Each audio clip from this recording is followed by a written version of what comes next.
to be bigger. That's the detail you notice? Oh no. This entire Are you comic. Googling Hulk speak? Bigger.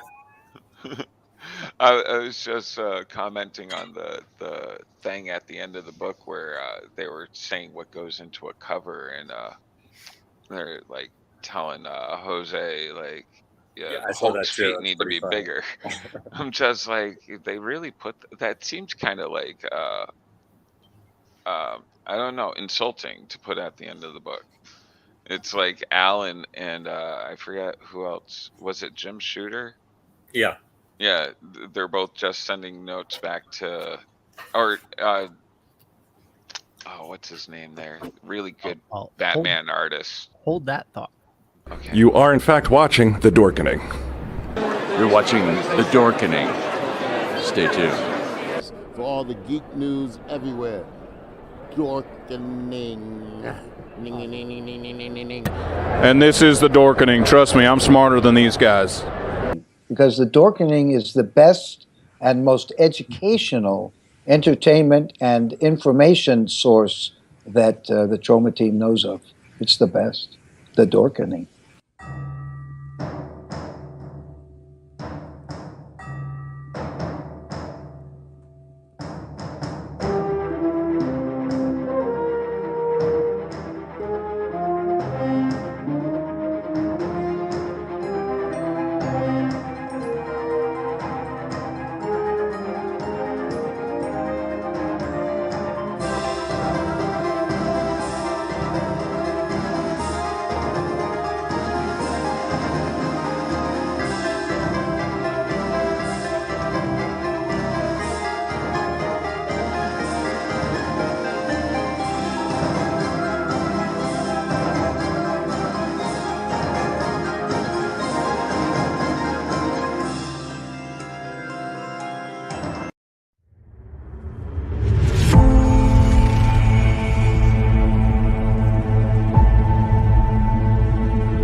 Everyone thinks because you're a zombie, you don't know good coffee.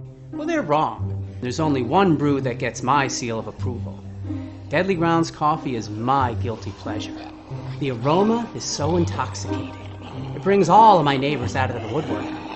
Deadly Grounds coffee. Coffee to die for, and zombie approved. It's good to get a little deadly. Use the front door! Oh, they're so disgusting. Hey, happy Tuesday, everybody. You're watching Splash Pages, the comic book club. We're going to have a lot of fun here. My name is Leo. I'm the monkey behind the keyboard here. And as always, Velvet. How's it going, Velvet? It's going great. Here we are on another Tuesday night on the award-winning Splash Pages of Comic Book Club. And we got big news with the San Diego Comic-Con. We got some great stories to talk about on the road to Terrificon. Hell On the yeah. road And again. That's you're what's right. popping. Oh, yeah. An award-winning podcast. Yeah. You gotta say that. Award. I said it. We know. Master Drew. You're always eating or something. Is that your shtick? This is first thing first. I was going to say something really nice, but Leo has to comment on it. Okay. So I'm drinking water because it's been hot recently. We all needed to cool down. So let's cool with some sweet comic news. Oh, hoo. Jar Jar. Hey, welcome once again to the award-winning Splash Pages. Oh, We're yeah. gonna Nice book back discuss there. Batman and Spider. God, I hate this reverse thing. I feel so backwards. Is that Spider-Man worth anything? No. Yes. Okay. I don't know. I'm not really sure. It probably is, but it probably isn't. Yeah, 'Cause it's it's probably another like one. $20, but I don't think it's his first appearance, right? What? $20.99? That was Yeah, Miguel's first appearance. Is it? Yeah. Okay. That's his Maybe first it's worth appearance. something. I don't know. I don't really follow it too much. Like, Well- I used to be more into the values of everything because I was a seller. Now I'm just into like what I'm collecting at the moment. but- So Jeremy, Well, the reason that its value is probably down is because it seems every year Marvel will just pump out new number ones. So at this point, I've just accepted. I was like, this means nothing. Thanks, Marvel. Like Spider-Man #1. Oh, does anybody care? Does anybody? No. See, nobody cares. Well, I was just asking because I got to get you some comics to sell for me. yeah. Well, absolutely. Like, what do you got in your? I love going through collections, Leo. I can definitely point out to you what is definitely has some value. Okay. But Jeremy, we're other gonna than talk. that, yeah. We're gonna talk because I've always wondered, since about half of my collection is signed, what it might be. The hard thing with signed stuff is like people today they're after the CGC and the CBCS and all that stuff, and like it's hard to verify. I mean, it's not hard to verify because you can really tell whose signature and who's not. But yeah, it does get a little harder to sell like with the signatures on without them Whatever. being verified. But Whatever. it's Just still love your doable. books. Just love them. It's still doable, though. I'm not saying it's impossible. No, or anything listen. like that. It's I just a little totally more get it. harder. I just frankly don't. One, I don't feel I don't have any desire to pay money to have people assess this, and two, I'm a weird fan. Is for me? It wasn't as much about selling. It was just I wanted to have this book and be like, hey, this is signed by said such and so forth. But in my mind, they're comic books. So if I met somebody who really wanted to read it, I'd just be like, okay, just please wash your hands before you read the comic. Don't be too rough on them, and just I don't appreciate subscribe to the whole slabbing thing. I think it's kind of silly to send your book off to somebody to tell you what condition valuable it's it is. in, or yeah, the value of it, or anything. I'm just like, what special qualifications does that guy have that Right. you don't? Like, And just briefly before we get to the news and stuff, I do feel it's that mentality that's kind of really eroded a lot of the selling and the signing community, because yes, comic books are a sale, but it's really reinforced that it's now like this cool collector's item, which allows things like CDC and other things to really profit off of that, which I'm like, okay, listen, man, you got to make money and whatnot, but it doesn't make, if I get a book that's not CDC signed, any less valuable, and like I said, I feel it also hurts because those people are making money, but the creators aren't. So the creators like, hey, they're profiting off of us. We're not seeing any, so we're going to charge more. That hurts people like me who just want to meet these people and get their book signed and tell them how great it is. And it's all connected.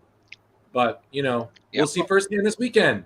But now back to the news. Well, see, I was just asking because, we're looking to move within the next year and I'm going to try to sell off some stuff. So I can definitely point you in the right direction of what is valuable and stuff. And if you have like really good stuff, I'll have you hook up with the and sold it guys. Yeah. Because they're really, if you can't sell it yourself, these guys are really good about getting you, and they don't charge you eBay prices, and they're accredited and all that stuff, insured and everything.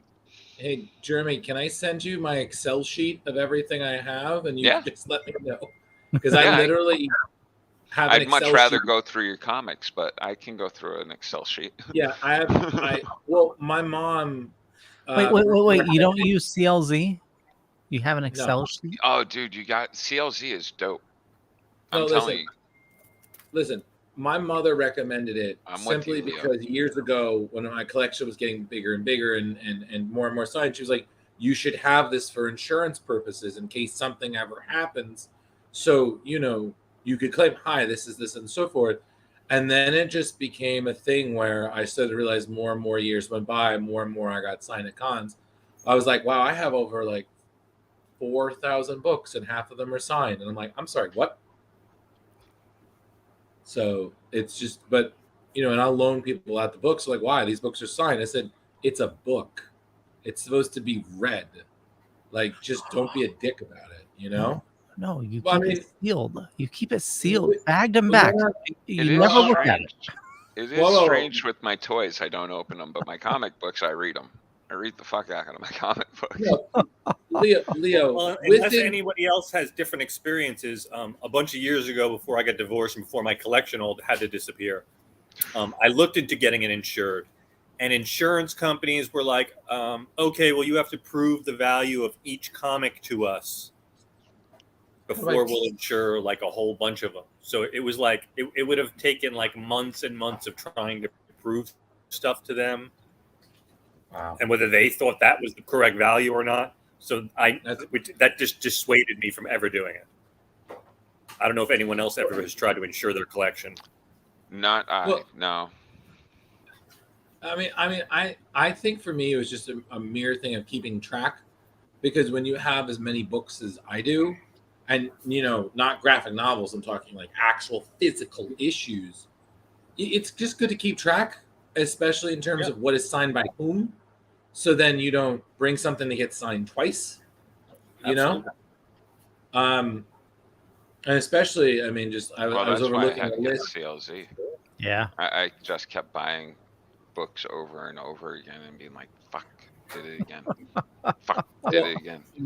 I ended up with 4 DC Comics Presents 47 first He-Man. Okay.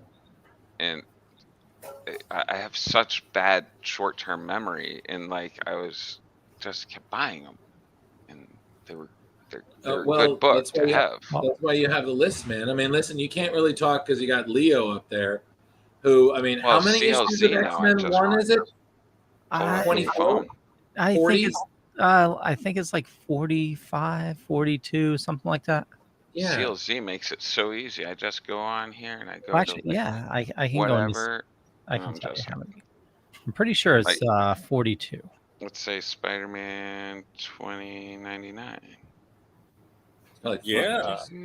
Hey, true believers, is this interesting to you? Probably not. Or are you bored to death? Sorry, we got caught in a nerd loop. So, yeah, we're gonna keep it a tight ship tonight. Yeah, we were. We'll keep it a tight ship, but isn't that the fun of our show, that we don't keep a tight ship? It even shows all the covers. That's the best part. You go through and it's so cool. I love this thing. Oh, I own that. Yeah. It's so much fun. I own all of 2099, and all of it. would say most of it that Peter David wrote, I have signed by him, and a lot of it by the artists. So I was very glad we were able to do this. But I will start some of our news off with, I'm not gonna lie, some sadness. It's been another rough week for celebrity deaths. One of them, of course, being David Warner, recently passed away. For people who don't know who that might be up top of your head, if you've ever watched Batman the Animated Series, you very much know this man's voice because he was the voice of Batman's perpetual, somewhat immortal nemesis, Ra's al Ghul or Ra's al Ghul. I never got the pronunciation right. David Warner also was the scientist in, I believe it was TMNT 2. I believe, right? He was also that. I also remember him very much as Jack the Ripper in the H.G. Wells time travel. Time After movie, Time. After Great movie, Drew. Great movie. Glad you mentioned Thank you. I also believe one of the last things he was working on, I mean, he has a very big bibliography and career. He recorded something, I believe, for the Doctor Who 60th anniversary, which I believe is coming out, if not this year, early next year. So that's going to be a little spooky to see, but very sad. Nobody knew how to say detective the way he did. And I have to also say it's been a rough year for fans of mob movies, as Paul Sorvino, who taught all of us the proper way for you to shave garlic in Goodfellas. Thinly sliced, so it just melts right in the butter. Just right. So it melts. We all know. Still remember, he did a lot of other great roles. He was also, I believe, briefly for like 24 episodes, he was on Law and Order. And then Father to Mira Sorvino and uncle to Heather, uncle to Paul Sorvino. Angela, Jennifer Aniston. Jennifer Aniston. Thank you. There you go. He was also the mob boss in The Rocketeer. Yes, everyone, remember that movie, The Rocketeer. Wow. Does not get the love it deserves. And I always remember that for one glorious episode, he was Pop-Up in the Goldbergs before Judd Hirsch took the role. Always found that really funny. Really? But yeah, it was really sad. Loved him. It was always weird seeing him in movies that weren't the greatest. You're like, was this a paycheck or did you think this was going somewhere? Like, I always remember he was the bad guy in C Spot Run, and I'm like, what? So very sad, both of those passing. I believe one person also passed away today. I believe his name is Nick Rooney. He was a comedian, and I believe he's also a writer he was a writer, long time associated with the Jay Leno show. So that's pretty sad. You also lost Tony Dow from Leave It to Beaver. Thank you. I forgot about that. Lost to Tony Dow. So it's just, again, another sad week of celebrity deaths. So, watch those movies, kids. So, yeah, someone brighten up the mood with a little comic news. San Diego Comic-Con. So, Velvet has a list of everything that happened at San Diego Comic-Con. Absolutely. So, guys, we're going to try to breeze through this because there is a lot of stuff. The stuff that we want to talk about, we'll talk about. If not, I'm just going to mention it, all right? Okay. Yes. Hey, go for it. So we start off with Lego has 3 new Avatar sets for Comic-Con. Can't afford them. I'm too. Yeah, All right. it's Avatar. Yeah. Avatar Nobody Last wants Airbender or Blue Avatar? Guys. Oh yeah, guys, which Avatar are we talking Blue about? Avatar. let's save Blue our Avatar. comment for Avatar because there's Oh, it's probably a not. lot. Yeah. We're if it's. I'll We forget. need to know if we need to talk about it or not. ADHD. No All right, good. so now we have Okay. IGN has revealed Teenage Mutant Ninja Turtles. The Cowabunga Collection has a release date, which is a video game coming out for PlayStation 4, 5, Xbox One, Nintendo Switch, and PC. Super Stack Collection will bring 13 classic TMNT games, including beloved staples such as Turtles in Times for the SNES. And it All comes right. with the new game as well. which is really kick-ass. Cool. Nice. Let's see. D&D, Honor Among Thieves. San Diego Comic-Con clips reveal a battle with the classic 1980s cartoon party. Wait, that's the classic cartoon party? What? Yeah, I don't even know what that means. What? Well, you guys saw the trailer, right? No, Yeah. I didn't. Dungeons and Dragons?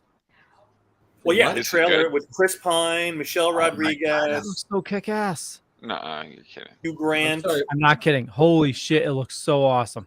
Yeah, so Wait, I'm that's the sorry. next thing. Honor Among Thieves trailer reveals alongside lots of new details at Comic-Con 2022. Yeah, the trailer was really cool. It looked really good.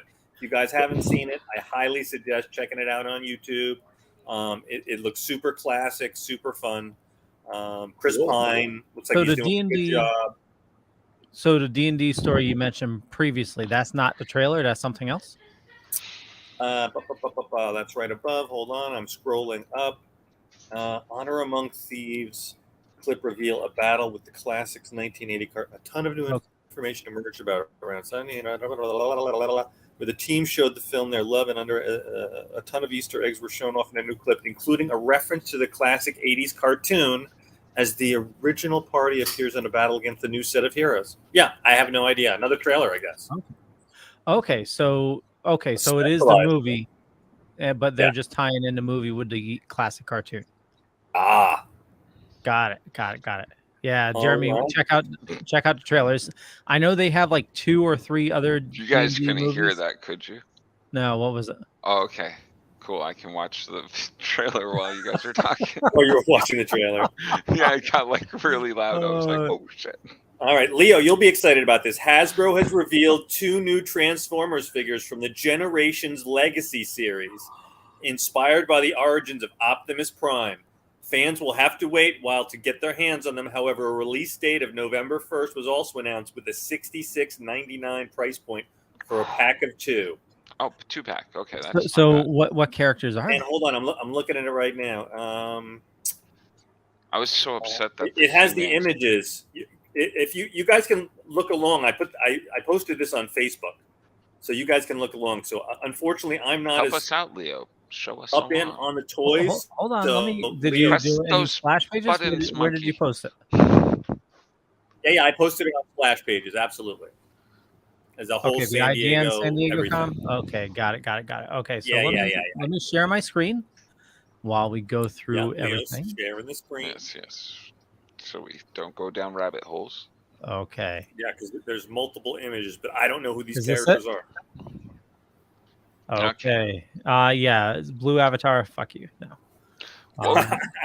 Okay, Dungeons and Dragons, Teenage Mutant Ninja Turtles, Dungeons and Dragons. Oh my god, that looks so awesome. No. I think you're toying with me. I'm gonna watch. Oh, okay. What is that? That's Oh, is that Rodimus? no, that's the original Prime. The like old Prime, not Optimus Prime, but like. Oh, right. And I forget who that was. Wow, that's Optimus' great. predecessor. And then Those who's the look guy on awesome. the right? Is that Ratchet? I don't know who it is. He looks familiar from the cartoon back in the day. Yeah. Just That's has awesome. images, but it doesn't say who it is. All right, Rich, keep going. All right, so moving on, we have a Disney's National Treasure TV show teaser trailer. Yes. I actually did not watch that one. Did anyone catch that? No, I Yes. had no idea. So I'm gonna watch. I'm All gonna pull right, a Jeremy another right thing now. to check out. All right. Yeah, so- I started. It didn't look interesting. all right. Then we've got an animated Marvel's Moon Girl and Devil Dinosaur. It's an animated first look clip. Not for me. Dinosaur. Okay. Probably the maybe. kids are gonna like it, but not for me. Yeah, Yeah. what Jeremy said. Probably the same as well. Then we've got a new Gotham Knights gameplay trailer that shows off Ooh. Batgirl. Can we see? Okay. Press play. Yeah, Warner Brothers has shared more details about its upcoming Arkham spin-off Gotham Knights, including a new gameplay trailer focusing on Batgirl. The developmental team also shared how the game will feel different depending on which character the player chooses, from different dialogue to combat to the very tone of the game.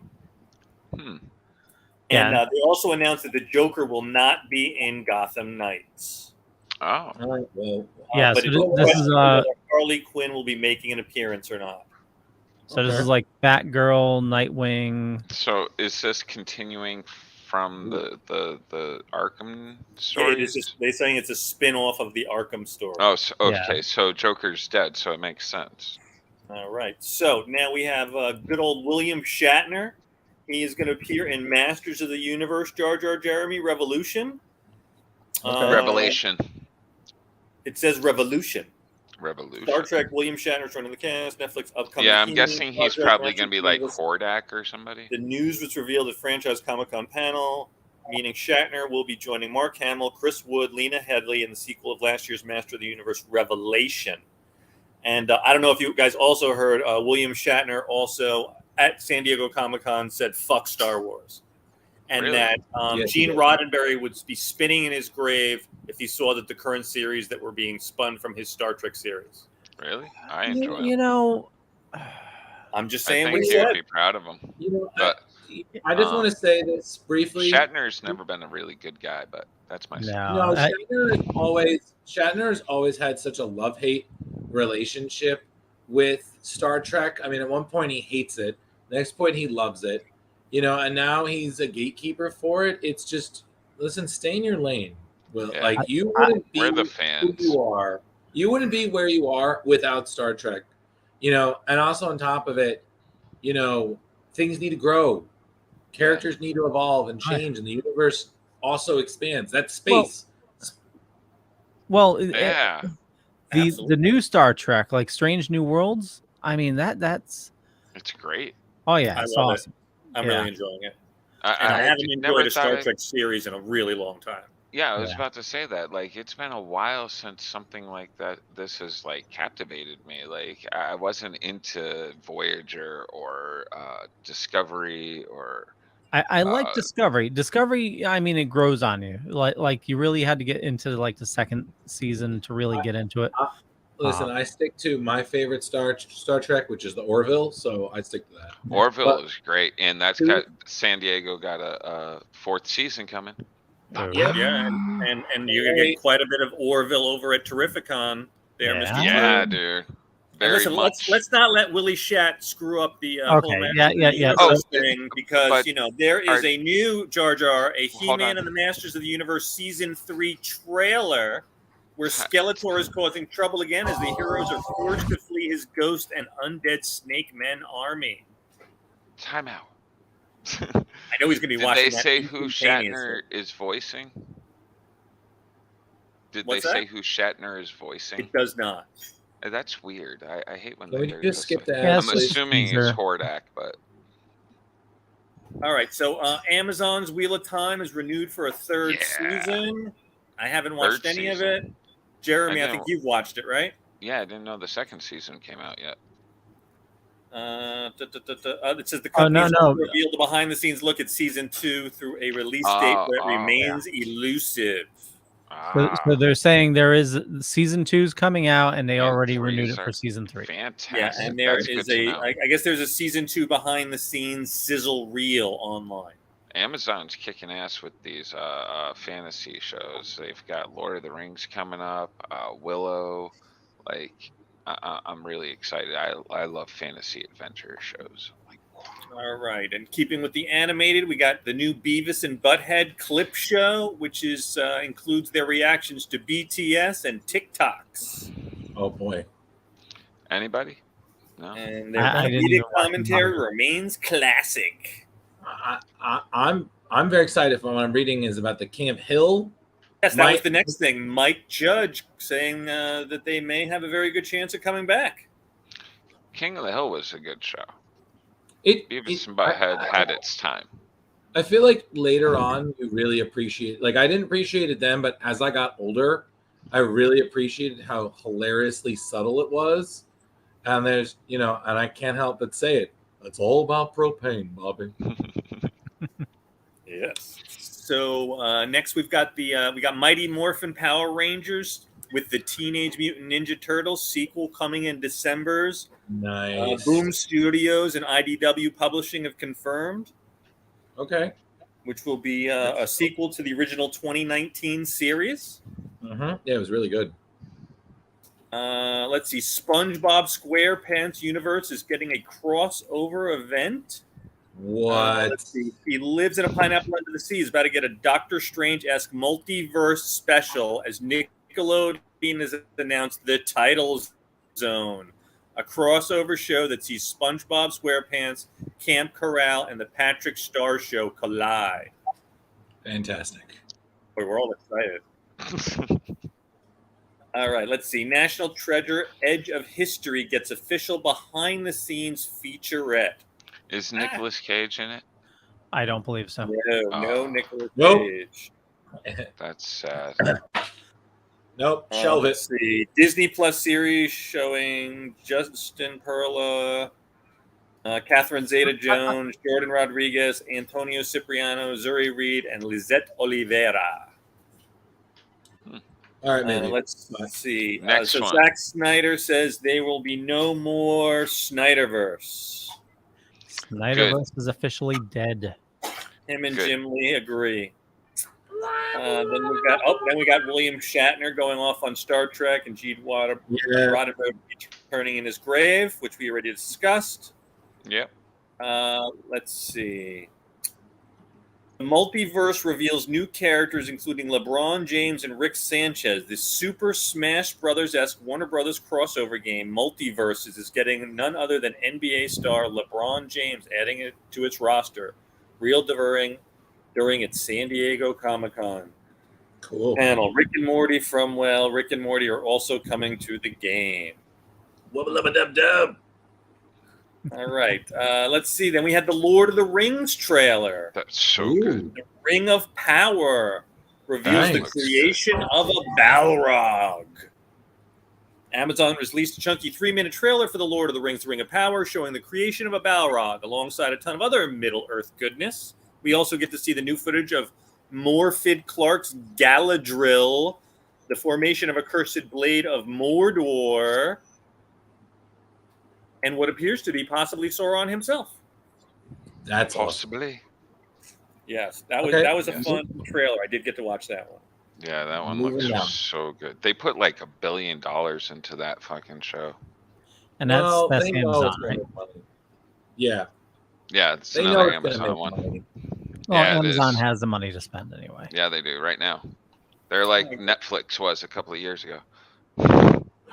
Secrets Right of my in why? What? Yeah, we have a little mock. Yo, yes, coming. No. Oh, yes, Yep. Billy's back. Billy Peltzer coming Dude. back. I'm all about Gremlins. Gizmo's original caretaker will return in the upcoming Very cool, animated yeah. series. All right, then we. only Speaking of watching it classic if Leo's things, we got our boy coming. Shaggy. Matthew Millard said the Ultra Instinct Shaggy meme is now canon. Yes. I don't know. So that. in the movie, there's that bar fight scene. There was the Mortal Kombat animated movie last year, and it was all connected there. Listen, if All Stu right. from Scream says it's true, then it's got to be right. Absolutely. 100%. Let's see. In addition, That's great. Lord of the Rings news: the Rings of Power's female dwarves will have beards. They Rightfully better. so. Very forward thinking of them.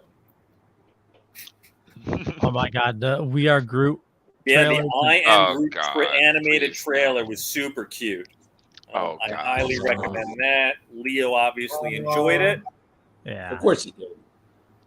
He shit out of All right, and then moving right along with Marvel, What If Season 2 is announced for an early 2023. That's cool. Yes. And alongside also a Season 3 confirmation already.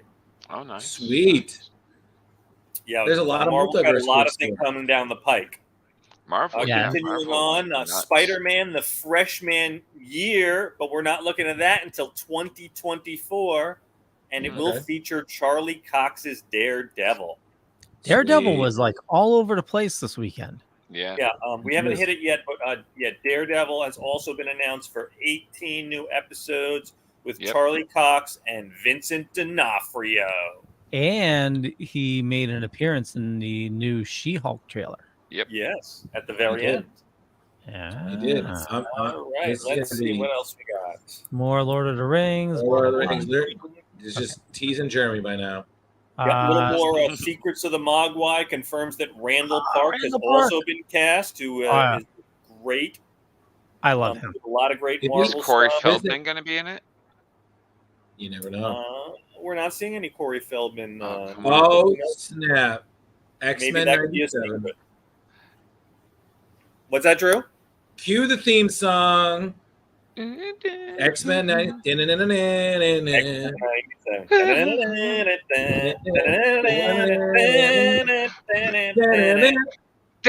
so we're looking at a fall 2023 release during an animated panel. The series will bring back Rogue, Beast, Wolverine, as others. It picks up right where the X-Men, the animated series, left off. Which I must have not made it to the end Disney of that. Plus.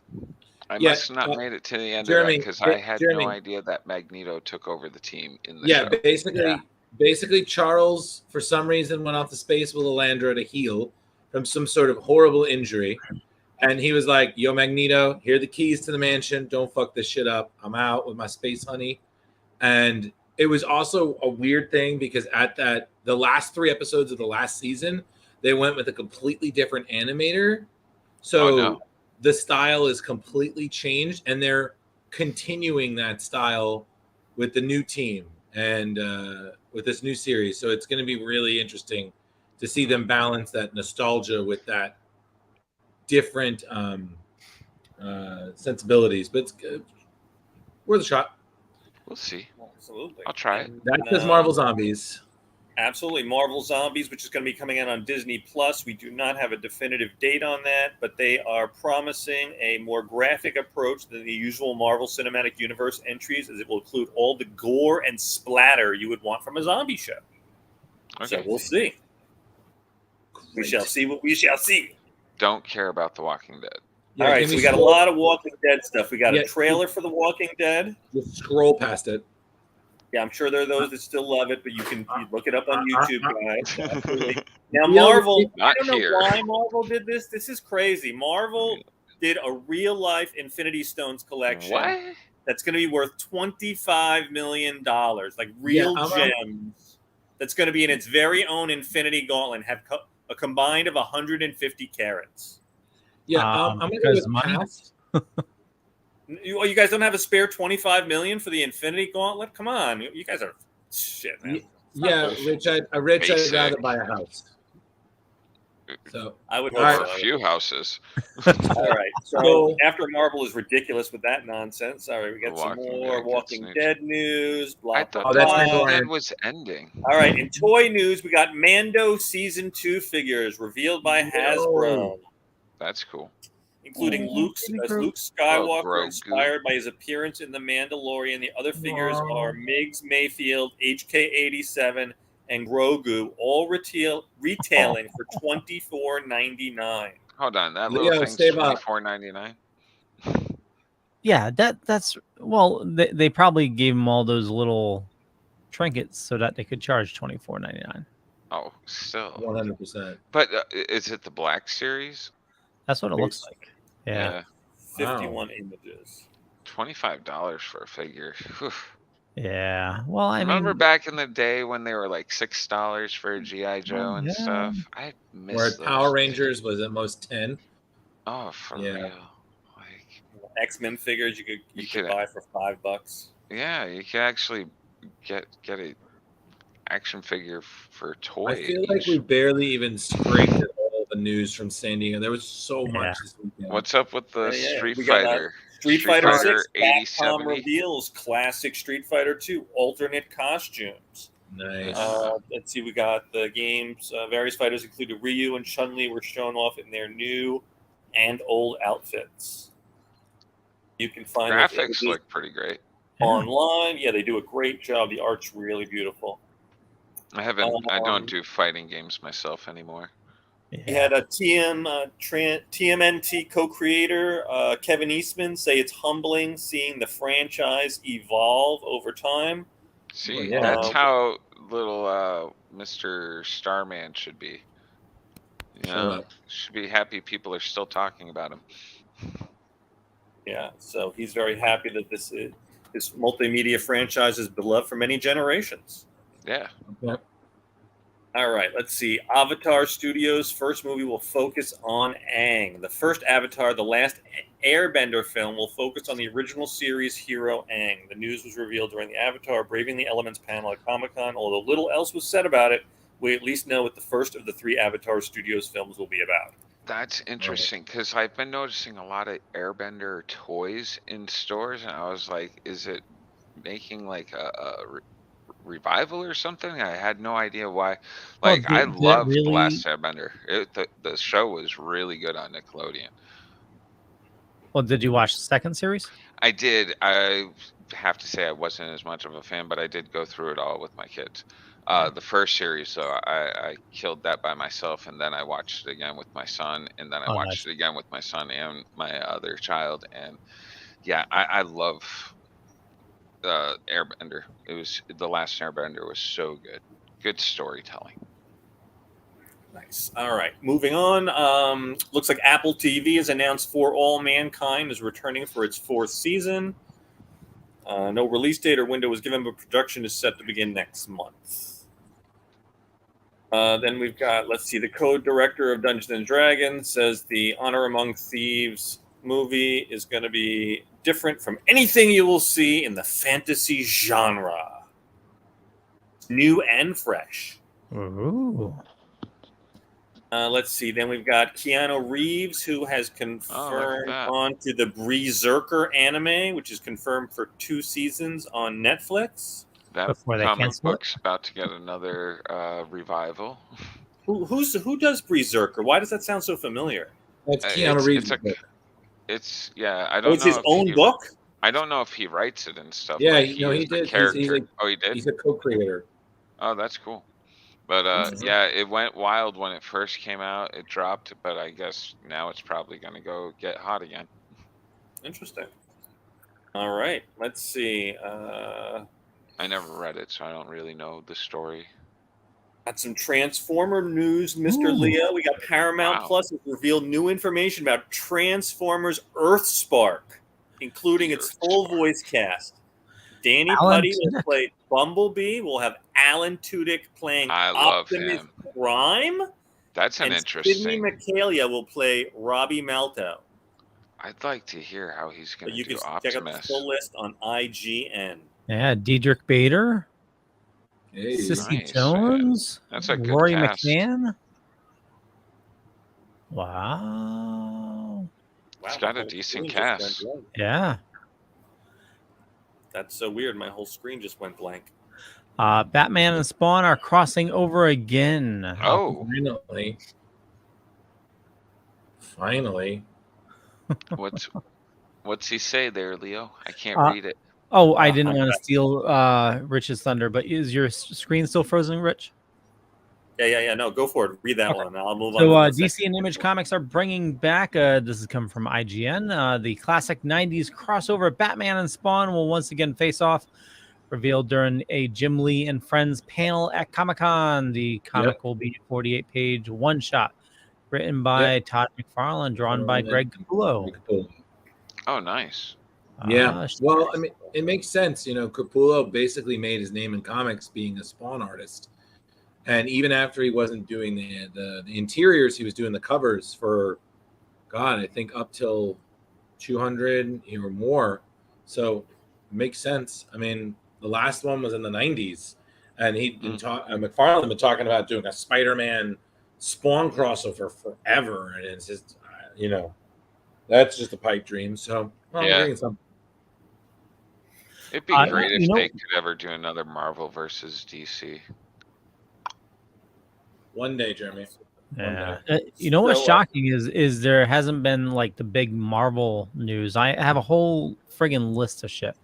But we'll try to wrap through this. Yeah, I'll try to go faster. Okay, so Willie Shatner, once again, he's got a little fan-funded movie about his life. Does anyone care? Hey, fuck him. We're managing right now. Dragon Ball Super superhero new details revealed at San Diego Comic-Con. Upcoming they were treated to the first 20 minutes of the new film. The film is set to focus on Gohan and Piccolo and his journey to become the most powerful being on Earth. Cool. My son will be excited about that. Daniel Craig wants to be a guest star on Archer. Is that Do still it. going on? Yes, it is. I don't know. Okay. Star Wars costumes revealed new story details for the Andor series.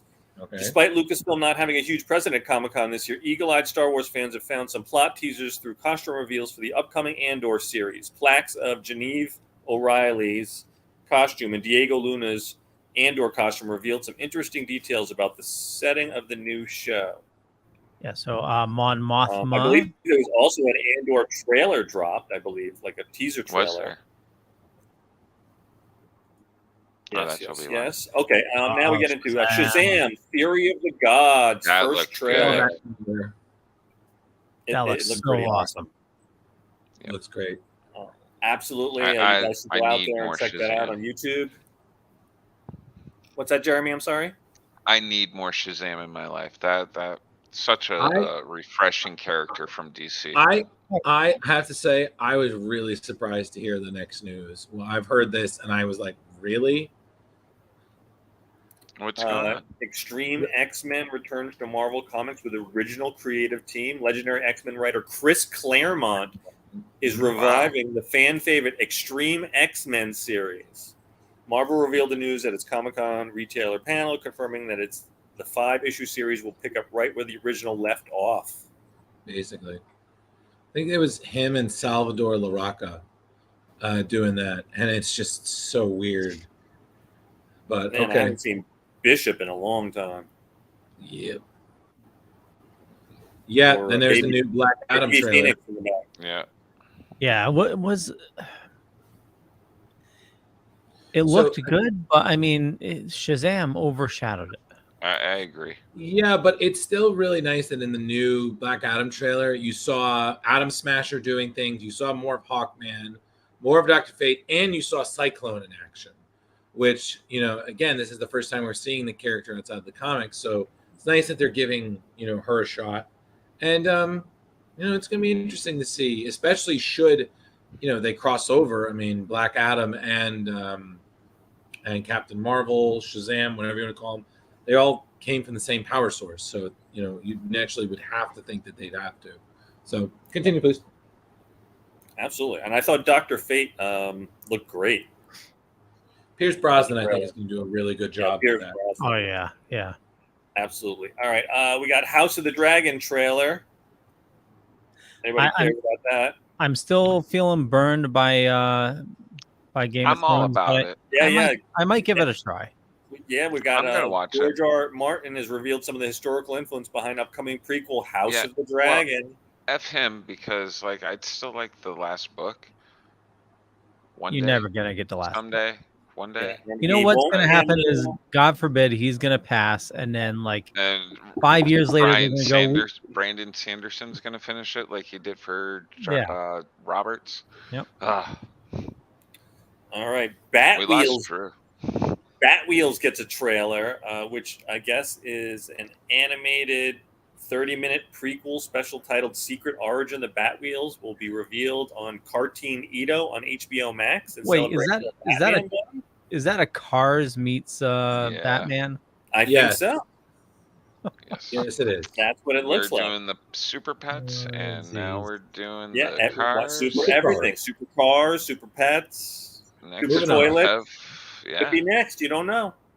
Ooh, what's going on with Picard season 3? Picard season 3 gets a teaser trailer.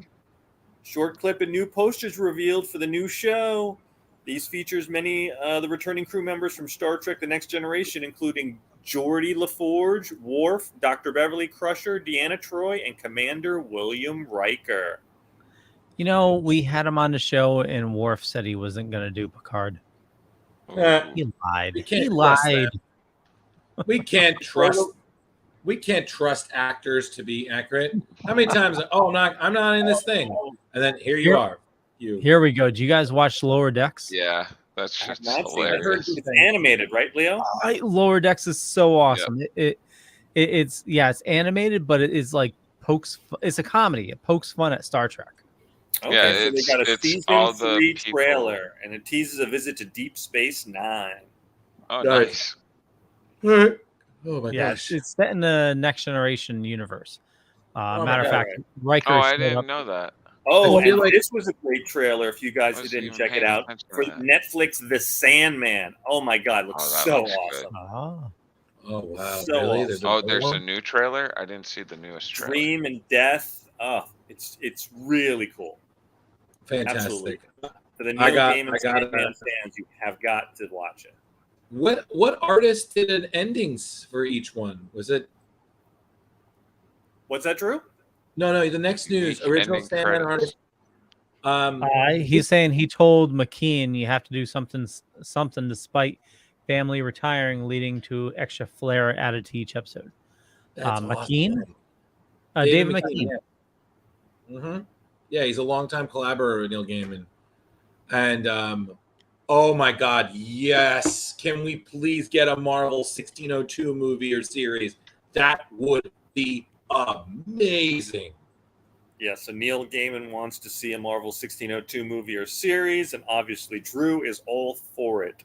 I'm sorry. Turned into a movie or TV series that he has already asked Marvel about an adaptation years ago who said no, but those people are gone, new people are here, and I would love to see a 1602 movie or a series.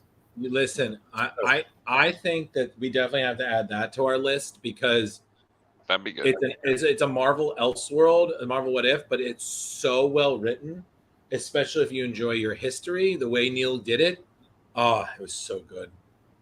Nice. And we've got the first trailer now for Anne Rice's Interview with a Vampire, which is going to be AMC, and that looked great too. We have Lestat coming back. I'm going to watch that. Yep. For a modern retelling. That's going to be released on October 2nd.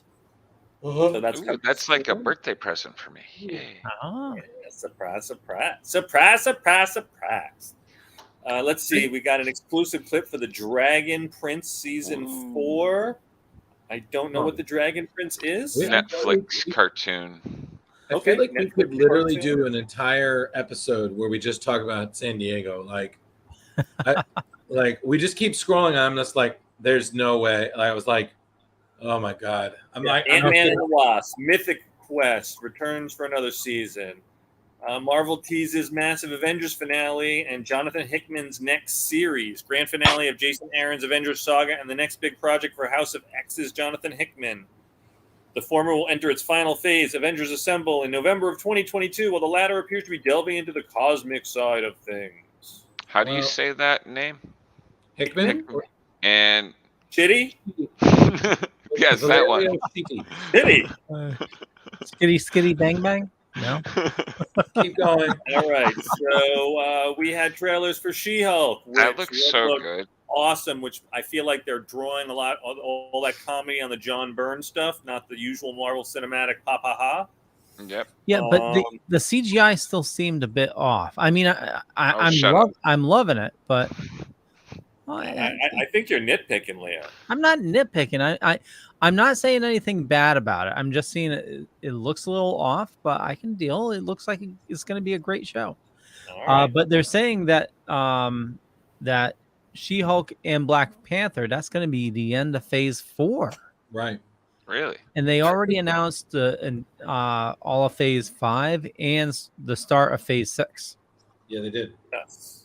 It's going to be really interesting. But only the movies, right? Not television-wise. No, shows were in there as well. Oh, really? Yeah. Because there was like Agatha and Daredevil. Yeah, so Daredevil. Yeah. All right. So we finally have the long teased Blade film will be arriving on November 3rd next year. She-Hulk trailer, which we all saw and mostly enjoyed. Let's see. We got Secret Invasion coming to Disney Plus next spring. Thunderbolts will conclude Phase 5 in summer of 2024. Captain America, they finally announced the title of the next Captain America film, which will be New World Order, where, of course, Anthony Mackie will be the main star. Oh, I thought they were getting Terry Hogan for the villain. No Hulk Hogan. No Hulk Hogan fans in here. All right, never mind. NWO. All right. Boo this man. Boo this man. Keep scrolling. All right, Quantumania. I get the first look with Kang the Conqueror and MODOK. Wait, they showed MODOK? They showed a cartoon drawing. Images. Kang the Conqueror alongside MODOK and Bill Murray.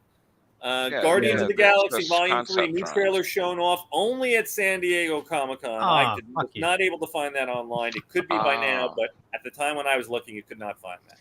Okay, so the new trailer had Kang and MODOK in it. Okay. All right, you got to hunt that down. All right, let's see. Marvel's Echo, Loki Season 2, Ironheart, and Agatha series all get narrowed release windows. So we know all that's coming out. MCU's Phase 6 will begin with Fantastic Four, end with Avengers, the Kang Dynasty, and Avengers Secret Wars. That's actually incorrect. If you look at the image they showed, there's a spot before Fantastic Four. Oh, yeah? Ooh. Yeah, so Phase... oh, no, it says right here, at the last sentence, Marvel also revealed that Fantastic Four will kick off the 6th phase of the films. Oh, my God. No, that's incorrect. What was the name of it? You what I'm reading here. No. It was a blank spot. Let me see. Oh. Let me see if I can find a picture. Find the blank. Multiverse Saga, Secret Wars. MCU Heroes. Okay, hold on.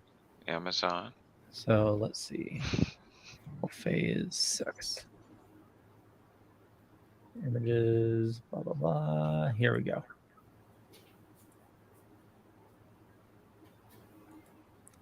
Yeah, so I don't know if you can see it, but that says November, and then before it is fall 2024. Aha. There's something missing. I don't know. We'll see. So So then we finally get the Black Panther trailer. We finally got to see Namor, the That Submariner. looks so good. Yeah, it looks like it's So good. and I'm just gonna say this. I'm not gonna say what they are, but the trailer does. If you follow certain leakers out there, Leo, you got to stop doing this to yourself. the trailer confirms that the leaker was right. So that's sure he dies. I'm not gonna say. I'm not Leo, gonna spoil anything. Leo, don't do this to yourself. You ruined Doctor Strange 2 for you. Submariner has wings. That's a cool part. Submariner. Who said that? Look at I those am not a handsome gentlemen. leaker. I am not leaked. That is not. It's all alleged. There were no It's Russian alleged. leaks. Well, I didn't leak on Russians. I don't want to spoil it for anybody. I'm just saying, if you follow the leakers, if you want to spoil it for yourself, since I have an addiction, there is something wrong with me. I am broken. So it's the trailer confirms, and the storyline sounds awesome from what I read. So is there? I feel like did we get through most of it? I feel like there's still so much more news. We're almost done. We're almost done. Okay, cool. I was just game directors Joe and Anthony Russo are not directing the Kang Dynasty or Secret Wars. Blah blah blah. Well, yeah. That's it. That's everything I got. Okay. Facebook user says, "I don't believe she'll be truly dead." Those should be most of the San Diego Comic-Con announcements. Okay, so these are the Phase 5. So Ant-Man and the Wasp, February 17th, 2023. Secret Invasion, spring of 2023. Guardians of the Galaxy Volume 3, May 5th. Echo, summer 2023. Then the Marvels, July 28th. Loki Season 2 is summer 2023. Blade, November 23rd. Ironheart, fall 2023. Then Agatha, Covenant of Chaos, winter 2023 or 2024. Daredevil is going to be spring of 2024. Captain America New World Order is May 3rd of 2024. And then Thunderbolts, July 26th of 2024. That concludes Phase 5. That is our Marvel release schedule. That's insane. How many hours of entertainment is that within 2 years? A lot. Too much. But you know what it says? That we'll be watching a lot of nerd shit for the next couple of years, motherfuckers! That is true. That is true. I'm telling you. Facebook user, who are you? Unless the Queen gets to the new BP. Okay. I don't even know what that means. The new Black All right. Panther, the Queen. Oh. Okay. Fair enough. All right. So that's the news, everybody. And I'm sure we missed some stuff. So tune into the Dorkening tomorrow. I'm sure we're going to be covering more of it. Yeah, I'm sure we'll go into more. Leo We'll do will it for at length. Leo will just get that slight feeling of deja vu. Like, I feel like I've covered this already. It's like, yes, Leo, it was called yesterday. So phase 4 is being called the Multiverse Saga, or phase 5 and 6 is going to be called the Multiverse Saga. Okay. Do you think with Secret Wars they're gonna like kill off a bunch of heroes so that they can reboot the entire series? Oh, please no. Please no. It's gonna be like comic books. No. I'm telling you.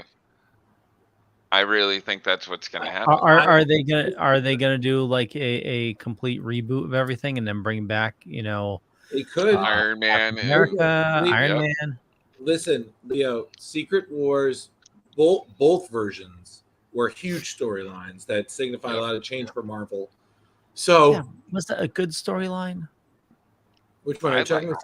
Are you talking about the original, or are you talking about the original? Second? The original was great. Listen, the original did its trick. It's not, it was what it was. It gave us Venom, It's amazing how many like actors have crossed over into the Marvel MCU universe. Because I was rewatching the first 2017 Spider-Man, which I think was called No Way Home, I believe. Was that No Way Home? No, Homecoming, right? Homecoming. Yeah. Spider-Man Homecoming. And Homecoming. The guy from Better Call Saul, the character Nacho, because I know we've all watched this show. He's Matt Gargan in that Spider-Man universe, which means he'll eventually be the Scorpion. Yes. Yep. Just awesome little things you pick up when you rewatch these. Well, I think what character is he? He's a Scorpion. The Scorpion. From Better Call Saul, his Matt name Gargan. was Nacho. He was the one who... Or was he in Spider-Man? He was Scorpion. He was the one that they did the deal on the ferry that Spider-Man interrupted. Oh, yes.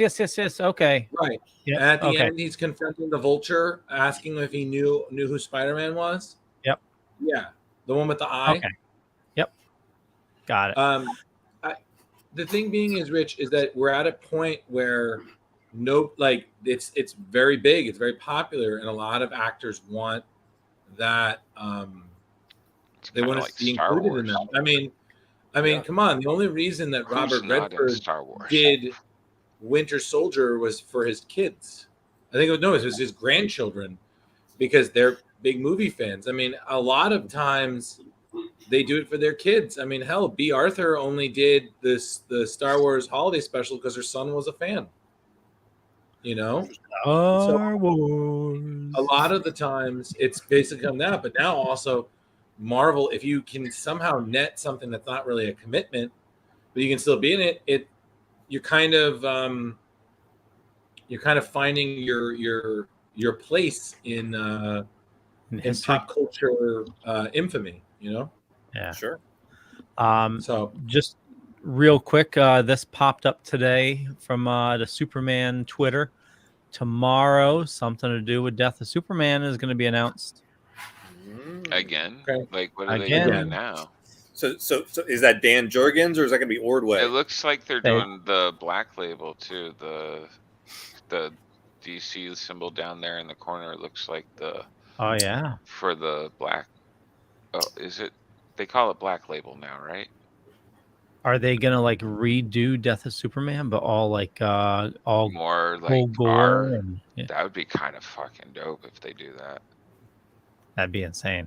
I have my tattoo on my chest is Superman busting through one of the walls with his just suit ripped off and stuff like that, like straight out of the comic book. Like, I love that series. Now, speaking of that particular cover, because that reminds me of Dan Jurgens, and I don't know if you guys saw they announced his rates for Terrificon this year. Yep. And maybe I'm just out of touch, or maybe I'm just out of budget. But is I'm that with like you. insane, or is that like on par?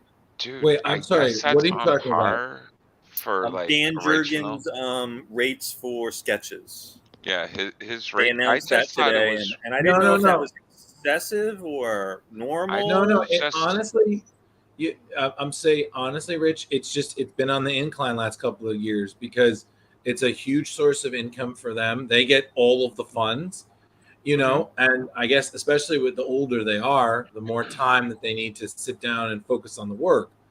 I just found it weird that Cyborg Superman and what was the other character garnered more money. I'm like, wait, are you talking about in Death or Return? No, I'm talking about Jurgen's sketch prices. For some reason, Cyborg, Superman, and I forget what the other character were more expensive than any other characters. Well, it's probably the detail or something. But where did they release pricing? On Terrificon's page. Okay, so not on their website. Yeah, a lot of on the website and on the page, both. Was it on the website too? And even people that I know are compiling lists about. I mean, I saw this huge list of people who's just charging for a signature, and it's astounding how some people, some people it's like like Rick Leonardi, who we're going to review for 29. It's like $1 a signature. I'm like, well, that's nice. And Mark DiCarlo, who's a famous inker, he did a lot of George Perez's stuff with him on Titans and whatnot. He's like $3 a pop. But then you have people like Jerry Conway, who helped create the Punisher, killed Gwen Stacy, all these things. It's like 15 for one signature, and you're like, holy crap. And it's like, okay, it's fine, but it's just like, if you think about it, like, if you have more than one, you're like, oh my god, how, like, you really have to budget yourself. Can a little kid get a sketch for $50 or no way? I listen, honestly, it's really up to the artist. It really does depend on the artist. I just commissioned a piece from Joe St. Pierre for one of my kids for their birthday. Nice. It's not cheap. I mean, but I think it's worth it. Right. I will say this: what I want to do at Terrificon is, at one point, I want us, like all four of us, I would love for us to meet people we've interviewed and get a photo with all of them. Kind of like making a Splash Pages yearbook. Us with Joe St. Pierre, Paul Kupperberg, Tim Jones will be there. I would love that. That would be really funny. It's just like, hey, you remember us? Hey, it'd be great. But why not? So, speaking of books, you guys want to get into the book? We read some. Or are we doing the poll list, Leo? Or we're skipping the poll list? No. Well, let's go over it real quick. Let me pull up. Leo, I think we can give 5 minutes, but only 5 minutes, Leo. Only 5 minutes. Okay. Drew has spoken. Damn it! I've only got like 4 or 5 books on my list this week, anyways. I have none. Okay, so oh wow. Let's start with DC. You're first. all DC, huh? Well, no. I mean, I figured we'd start with DC. We can go. Okay, we can start with Marvel. It's okay. What are your Marvel books?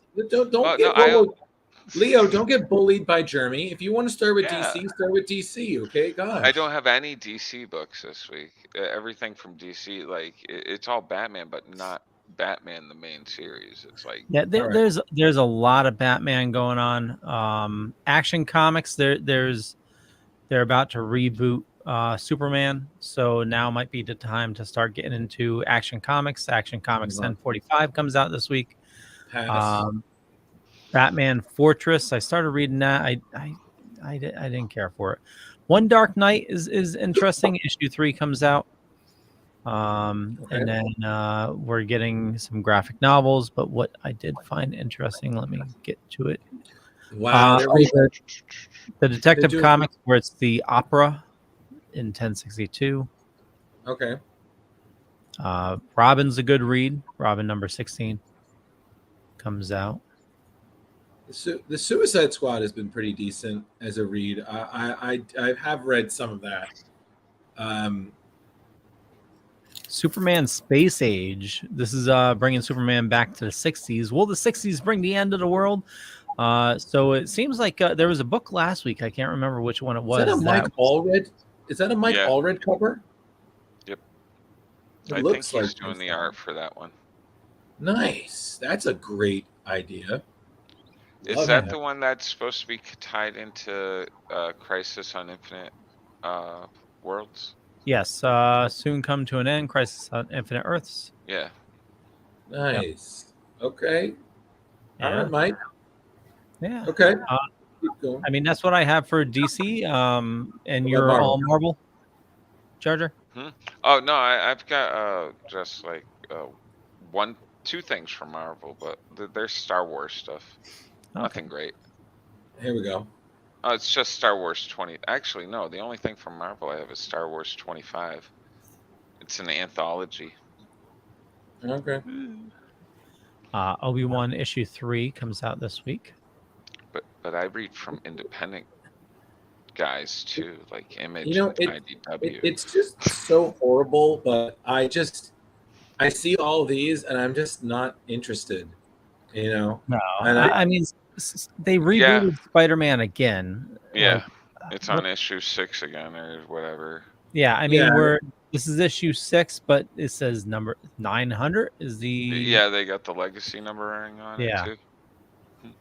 whatever. 900. Actually, from Wait, Image, just think of that. Amazing Spider-Man 900. I wish they just keep the legacy numbering. Thank you. Yeah. Like Yep. they're gonna bring it back regardless. They always do. So Yeah. just keep it. Like you know, you can I bring think- back whoever you want.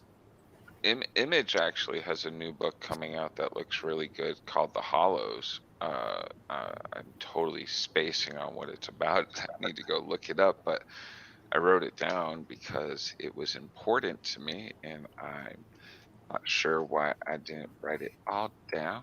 Leo, right before you took the last screen down, I don't know if you saw, but there was a Star Wars. There was a new one with Dr. Aphra, because I know you really like that character. I have her first appearance right here. Somewhere. Up there.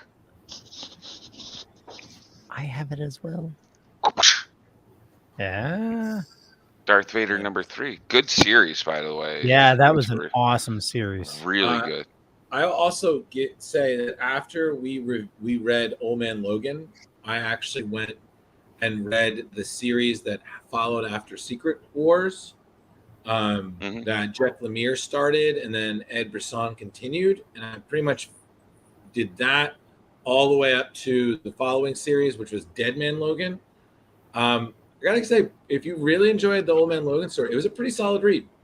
Nice. So it was like 50 or so issues plus 12-issue miniseries, and there was a small crossover between with him and Deadpool. So altogether, not bad for what is essentially one of the most popular versions of Wolverine Marvel ever created. So, and that's me on the Hollows. Oh, thanks for bringing it up, though, Leo. Because Yeah. the thing was that it was Sam Keith is doing the art for it, and it looks really nice. cool. It's a one-shot, I believe. Yeah, it says right there, Yeah, one-shot. it is one shot. I would love if we review at one point his series, The Max. I have Both- that full run. Both the series, and we also can compare it to the TV show, which pretty great. Not a lot of fun. All things considered, it's an unexpectedly dark series. I will really say that it really does. You don't expect it in there. Whoa. Still good, but so the books. I'm really interested to see what you guys thought of everything. Which book did you guys want to do first? Did you want to do Spider-Man or did you want to do Batman versus Hulk? Doesn't matter to me. I'm up for it all. All right, Leo, you decide. Flip a coin, Leo. Hold on, opening it right now.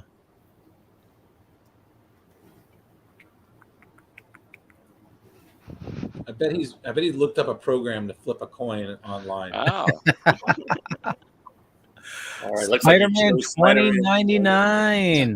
Dun, dun, dun. And this was a Drew choice, I believe. Yes, it was.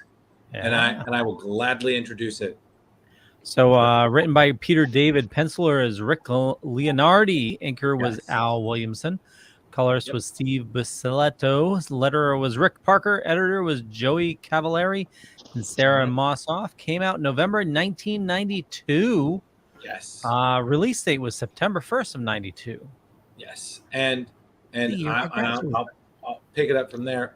So essentially, everybody, before Miles Morales ever showed up, this was probably one of the more diverse versions of Spider-Man. This is a half Caucasian, half Hispanic Spider-Man, going by the smug name originally of Miguel O'Hara, who is a smart aleck genius working for Alchemax in a future where essentially corporations are law.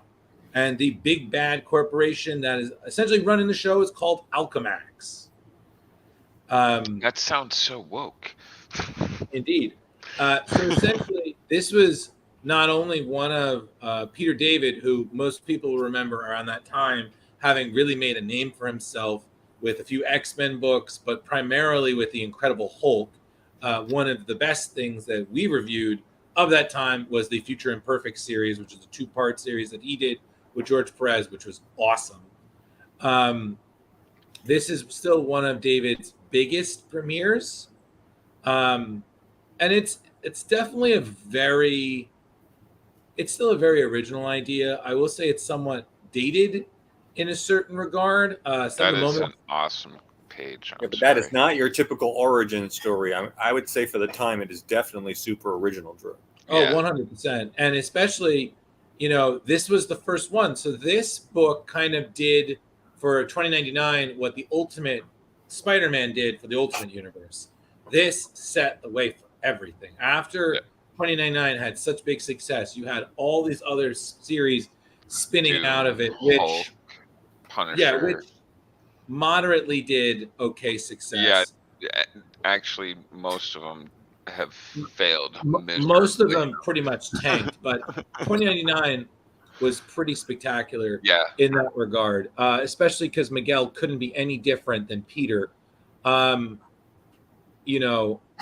the thing I really like about him is that, he, what happened to him left him somewhat of a monster. He has fangs, he has retractable talons, his eyes can't look at certain light. He secretes venom from his fangs. He can basically do all the things that Spider-Man could. Spider-Man. Shut up, Jeremy. But and then on top of it, Miguel is a genius, but he's a true wise ass. And especially what's even great is his costume was such an interesting design on the classic red and blue of Spider-Man, taking inspiration from more of I believe it was a Dia de los Muertos celebration that he went to with his brother Gabriel. Like, look at that image right there. I mean, that's gorgeous. That was a hilarious scene, though. Think of something very bad to say. Hi. That was But I also really loved it because Peter David did a great job in 3 issues of establishing Miguel, establishing his basically his entire characters and cast. But Miguel had villains that were very interestingly different than your regular Spider-Man. It's kind of reminded me how when Batman Beyond came on, you would do different villains that were archetypes of classic Batman villains, but in their own right. It's like you could have in this universe Vulture or Venom or any other villain, but they're their own characters. So it's it's really nice. Yeah, and it was interesting seeing like little things like they had the followers of Thor. It was like a religious group. Yep, Thor has inspired his own religion in this world. Yep. Just little fun Marvel pluses to the story. Trust me, if you keep going, you definitely see Miguel cross over with other characters. Thor, Doctor Doom. There's even a 2099 version of Doctor Strange. Oh, nice. It's really, really something. So Sorry, my No, I'm good. I was just gonna say, weren't there other 2099 titles? Oh yeah. Punisher 2099. There was definitely Doom 2099, which was really good. Yeah, trust me, Leo. There was definitely more, but they all did not do as well as 2099. 2099 is still the cornerstone Hulk of it. 2099 was ridiculous looking. How many years did this go, Drew? It went for about 4 years. Then the series was over. They gave it some sort of epilogue, and then because of a lot of fan attention, versions of Miguel would pop up in things like he made an appearance in Exiles at one point during their run, and then he made his official debut back in Dan Slott's Superior Spider-Man, crossing over with that, and that attention had essentially had Miguel returning back to our world in his own series, in a new series that David did with artist Will Silney, which lasted, I would say, the original series was 12 issues. Then it had another series that was 25. And yeah, Miguel just keeps coming back. You know, he's one of the more popular alternate Spider-Men. Yeah, they just can't get enough of him. And he's supposed to, as we saw, play a bigger role in the new upcoming Spider-Verse. We saw him at the end of the first one, voiced by our now current Moon Knight, Oscar Isaac, and I believe he's going to voice him again in Into the Spider-Verse 2. So it's very exciting. Nice. But I'm really excited to hear what you guys thought about it. So I'm gonna sit back and sip my water and let y'all talk.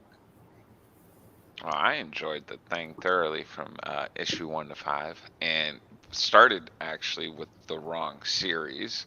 Because not my fault. No. I went on my own. I go to that readcomics.com thingy, and it's fantastic because I read tons of stuff on there. But for some reason, I was like, oh, he must mean, because Drew, I just assumed you meant the newer series. So I was like, oh, go into it. You said Peter David. I'm like, oh, Peter David's on this. Yeah, it must be it. Issue 3, I'm talking to Velvet, and he's like, yeah, I think you meant the other. I'm like, oh, no. And that's when I popped onto the Messenger. Right. Son of a bitch. Yeah.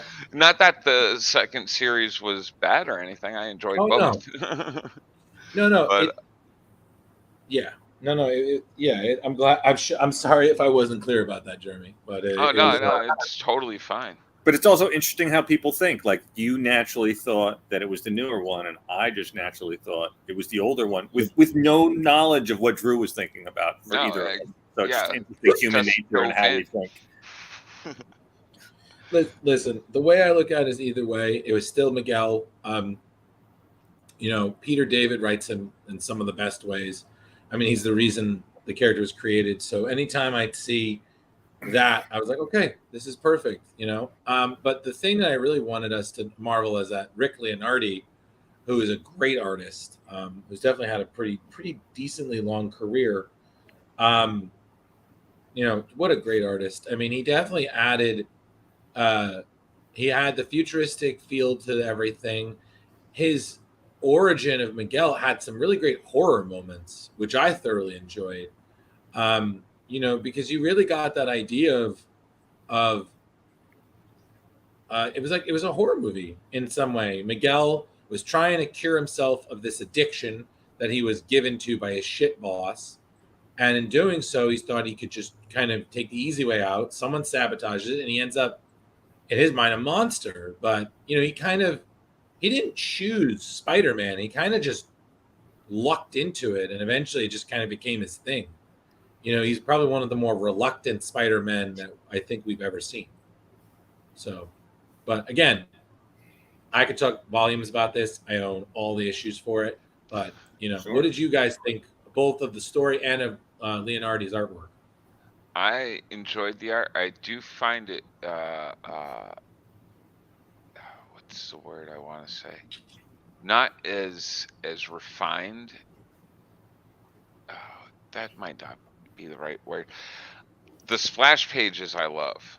His big, like that one where he's getting the fangs and everything going on and stuff. Mhm. Great. But where there's a lot of background and stuff, I found it not sloppy, just not as Detailed, thorough. yeah, easy to like focus, you Okay. know. But didn't distract from the story or anything. Like I blew through it probably, I think it was like 3 hours took me. Yeah, it's an easy read. It's not.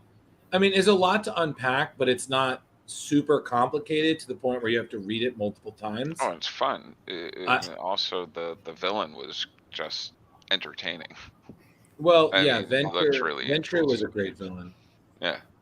Um, I will also say that because Peter David can't help himself, he's really funny. One of my favorite moments was when Miguel was picking modes for his Lila, his holographic Oh yeah, yep. assistant, and the Aunt May. Oh, I forgot about that. Kill that one. Kill that one. Kill that one. Yeah, kill that one. In fact, never show that again. It was just like, wow, what a reference, and you almost didn't catch it, but it's like, dude, that's awesome. Yeah. For me, Drew, I really enjoyed the story. There's some parts of it, like you said, it feel a little dated, but I mean, it's not a new, it's in the 90s, absolutely. I liked Venture. I thought the other guy was a little less impactful. Yeah, the other bad guy, but his origin story to me is like, how his boss drugs him, and basically whatever this drug is, this future drug, you're instantly hooked and it bonds to your DNA. So out of desperation, he tries this, experiment to try to get it out of his system, and then hence, like you said, he becomes this monstrous sort of Spider-Man. I got to say, for the time, that was really different as far as origin stories go. So that really stood out for me. The art was, in some ways really interesting, in some ways dated, but like Jar Jar said, did not pull away from the story at all, and it made it strong. And you adding that bonus with the Spider-Man crossover with the Peter Parker, with 2099 crossover, that was also a really strong story in a one-shot that I really enjoyed, and you really got a fair amount of world building and world switching in a very short period of time. So they did a fantastic job with that. Absolutely. I mean, I have to say, like, I love all of it, but I think that is probably my favorite issue of 2099 is him and Peter waking up and they've switched places. So they're in a world they don't understand. Miguel is in the past, and he's like, "What?" Yeah, he wakes up in MJ's bed. And yeah, and then what's going on? Yeah, and then Peter wakes up in the future, and he's like, "What the fuck?" And even like the small moments, like Miguel dealing with J. Jonah Jameson was great. Miguel taking on Venom, that was pretty awesome. And then you also have Peter taking on Miguel's foes, and he's like, I'm sorry, what? Again, like, who are you?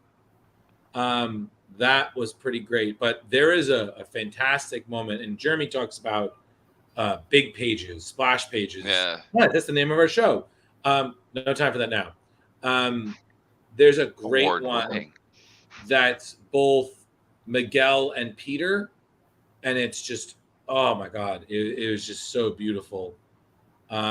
And it's actually funny because I have something I'm bringing for him to sign. I got a poster he did of Miguel and Peter, and one half it's old New York, one half it's Nueva York, and because she's a 2099 fan, and I really want him to sign it so he can have that up on the wall again. I'm sorry, like the other people have drawn Miguel, and they're just as great.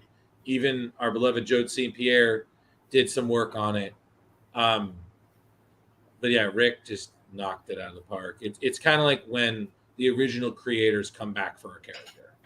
So, but I'm really glad you guys liked that last one. I thought that story for a one shot was just super fantastic, especially how the beginning, middle, and end, and nothing was really left open in a way that was like, oh, we're gonna have a sequel. It was like, no, the story is good. If we left it here, it would be fine. Leo, was this story speaking to you? It was. So it was definitely a very unique origin story. And I think it's, speaks, just worlds of it being like this evil, corporation, because like back in the 90s, yeah, corporations are evil. But now, in this day and age, we realize corporations are extremely evil. You have one guy building a penis rocket going to Mars and, trying to take over the world, and Lex Luthor's real, it's it's scary shit. But thank you, Leo. Yeah, you're welcome. Yeah, the storyline was great. Yeah, definitely felt, a little dated. Obviously, it is, I don't want to say how old it was because this year I graduated. But the artwork, I found that, it had immense detail while being simplistic at the same time. Yeah. I was trying to think of like, reading the first few issues, visualizing, as you're reading the story and trying to catch up with the art and trying to like, place yourself in that city. It was very easy to do, as of opposed to like some of the recent Batmans. Like you can't even picture Gotham City nowadays. No. It's just, they're worlds apart. So I really enjoyed that. It definitely really put you into the setting and definitely set the mood of the story. And it was freaky. I mean, just the powers that he received is just, friggin' scary. The claws he has and everything. Just it was a great read. Don't forget the fangs. He can't retract those. So and it's so funny the way he would cover it up. He'd wear the glasses on because his eyes couldn't handle the light. He would mumble to hide his fangs. And let's not forget organic webs, Drew. Yep, yeah. He's one of the earliest examples of organic webs before Toby ever shot an organic web in the lunchroom. But Leo, one other question: what did you think of the crossover between him and between 2099 and regular Spider-Man? I didn't get a chance to read it. Oh my god! Busted. Hey, I'm fessing up to it. I read everything else. Leo. Thank you and Jeremy. Thank Jeremy and Rich for doing the assignment. Thank you. But so if we had to crowbar or this or fang I'm this, going 4.25. I'm going giving a solid 4. I'm going to give it a solid 4.4. It's not perfect, but it's still really fun. Okay, I'm going to give this a solid of 4.15. Okay. All right. Now I'm going to go with the origin story 1 to 5. I'm going to give a 4.0. But for the crossover, I'm going to go a strong 4.33. Oh, jeez. Now I got to read. Oh, okay. So if we're doing that, then I'm going the crossover. It's a solid 4.5. It's for a crossover, which is one issue. That's a damn good story. Yeah, I won't lie. So. It is indeed. Now for story number 2. Yeah, which was my choice. I was so happy to get to read a Treasury. Yeah, and I did it especially for Jeremy because I know how much he loves Treasury editions.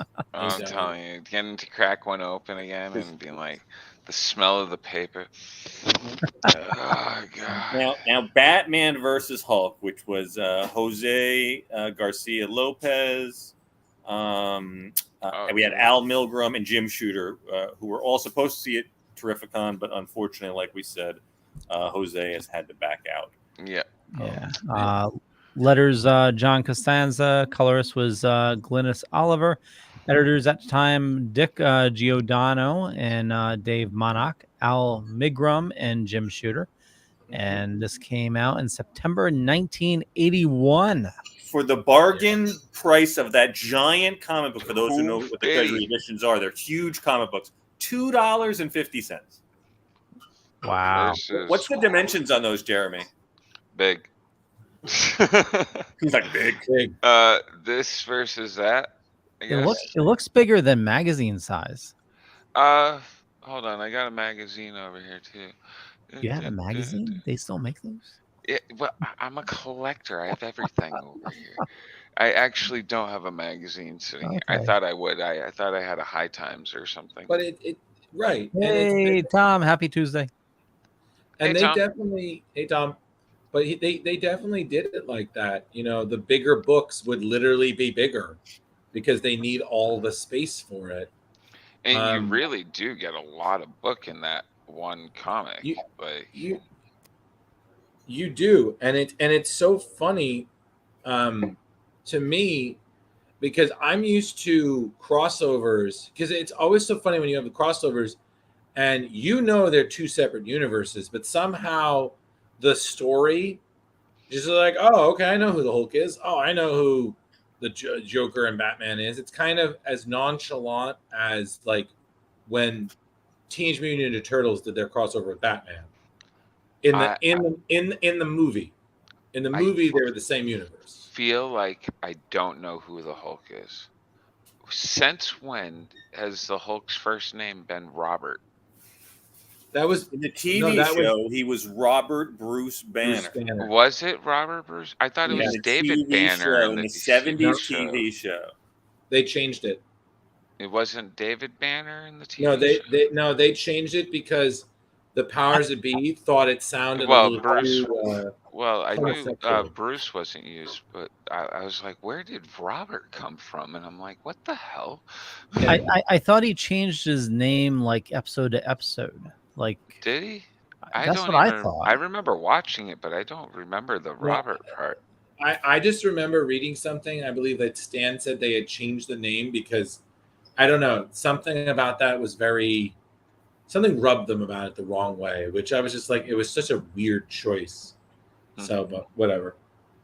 Let's see. In a 2003 movie, Hulk, Banner's father's name is David Banner. The character is actually based on Brian Banner in the comics, but it was changed to David to pay homage to the TV character. Yep. And let's see. Reason for changing Bruce's name in the 70s show to David. So it was changed to David. Oh, yep. Reporter named Jack McGee. You remember him? Yeah, he used to chase the Hulk down. Don't make me angry. You wouldn't like me so angry. I just want an exclusive. But I mean, yeah, Drew, it was crazy how seamless they made the world melding, if you will. Yeah. And it was kind of cool. Honestly, I liked it. I did too. Like, even the Joker knew who the Hulk was. And like, yeah, it wasn't like there was a dimensional break or something like that. It was just, I think this is. Yeah, I think what it is there used to be a time when things like this would happen and it was fine. You didn't have to have that scientific explanation of how they were in the same world, you know? And it was fine. It just, the one thing that startled me while I'm watching it is I think I'm just not used to seeing Batman in blue.